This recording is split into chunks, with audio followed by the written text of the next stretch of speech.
Before I begin, I would like to acknowledge the land that I'm standing on.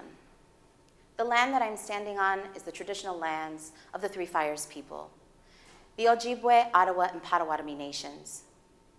The Chicagoland area is currently home to 75,000 tribal members and is the largest and most diverse urban Native community in the US. I acknowledge that the indigenous peoples are the traditional stewards of the land that we now occupy, and that they have lived here long before Chicago was a city, and they are continuing to live here and thrive today. It's crucial for me to acknowledge the land that I stand on because its pre-colonial roots are what drive my work and my time here with you today. I am the producing artistic director of Urban Theater Company in Humboldt Park, Chicago. I identify as a mother and a Blaxican. I have African American and Mexican indigeneity mixed with the usual conquistador blood. I was born and raised in Chicago proper, and I have had an education through the Catholic lens for 16 years. I share all of this with you because it's important for you to know how I was socialized and give you just a glimpse of all of the things I had to unlearn over the last 25 years. And for those of you paying attention, I just gave away my age, and I never do that. The arts is the way that we show society what is possible.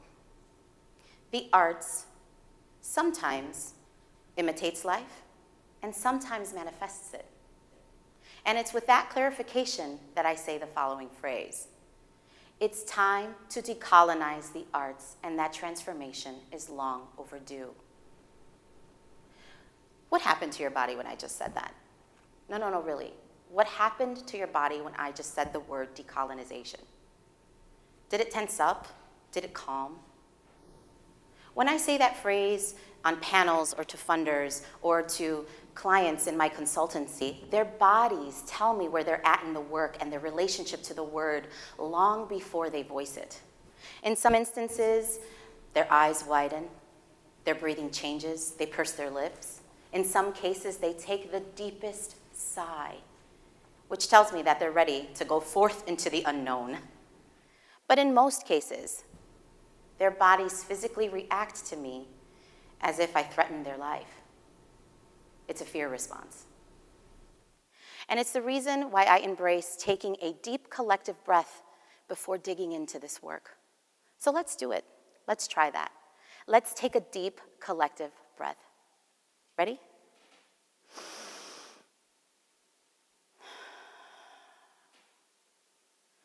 The collective breath is the first step to releasing fear.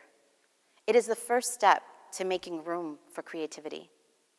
And making room, for me, is another word for holding space. And holding space is a skill I had to build slowly over decades. Learning to hold space is the groundwork for decolonization. And decolonization can only take place at the individual level, the self.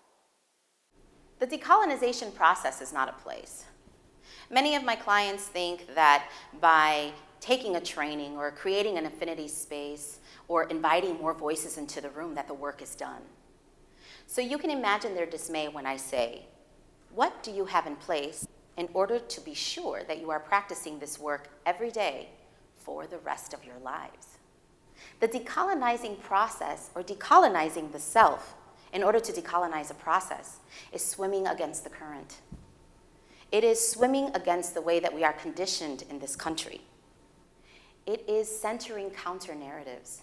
It is disrupting power dynamics. It's honoring transparency. The decolonization process is relinquishing power and control. It is the continual death of the ego, and it is the deepest level of work.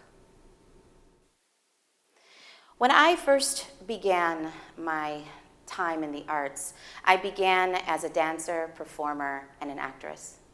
And over the years, I noticed that there was a gap between the way that we created art and the way that we administered it. I noticed that there was a lack of creativity and flexibility in the funding and administration process. I first became an arts leader by happenstance. I was a founding ensemble member for the organization. I was married to our mission, and no one else wanted the job. So in the name of marginalized voices, I stepped into the role. And I immediately realized that I was a terrible leader. Horrible. I had unrealistic expectations of the artistic process. I had unrealistic expectations of timeline. I had unrealistic expectations around communication. I was operating from a sense of urgency and perfectionism, and I was perpetuating the exact same harm that was inflicted upon me. I was overwhelmed, irritated, confused, and from one day to the next, I quit. I was never one to be validated by titles, so I just quit. And that's when I started to take a step back. And I started to assess all of my values. You see, I have this fundamental belief that I am responsible for 100% of the relationships that I hold. I'm gonna say that again because I'm noticing some side eye. So I'm gonna say it a little differently. I feel that I am 100% responsible for the way that I show up in a relationship. And it was because of that fundamental belief that I started to do introspective work. And I started replaying all of those moments where I felt the most hurt. And I started to ask questions. Did I really remember what actually happened? Did I remember the facts? Did I remember what that person said verbatim? Did I really listen? Like, was I open to listening, or was I just ready to respond?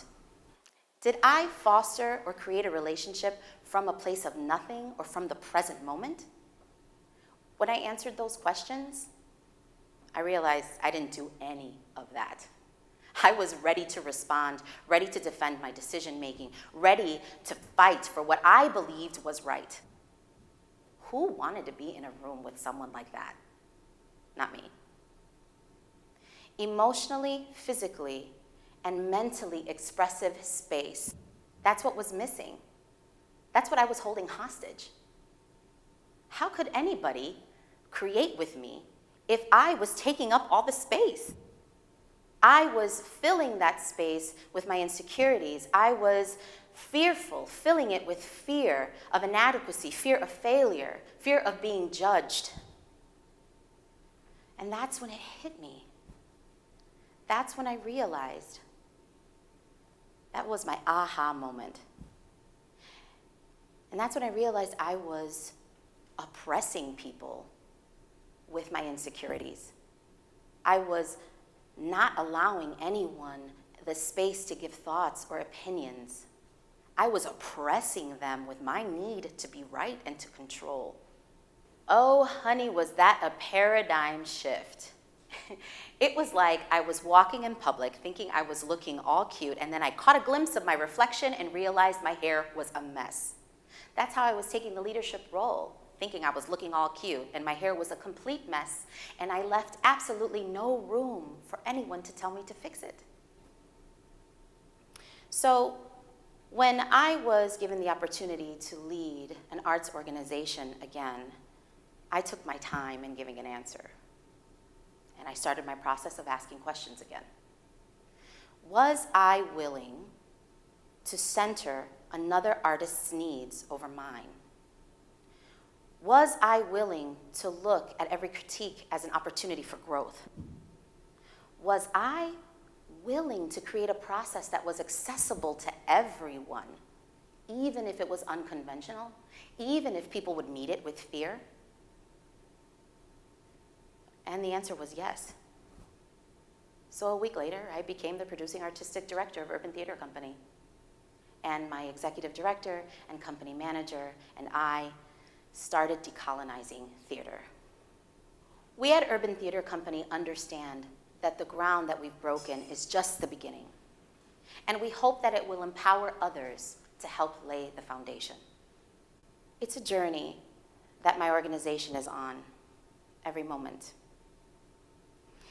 We have to communicate and over-communicate that our mission challenges the way that we are conditioned to make art in this country. We have to explain and re-explain that our community's needs are more important than the needs of the funders. We have to continually push our way to every table and remind people that the way that Shakespeare and Lorca told stories was never the way we did. The way we tell stories is the way our ancestors live on. It's the way our DNA travels through time. And that's worth fighting for. It's time to decolonize the arts, and that transformation is long overdue. Thank you.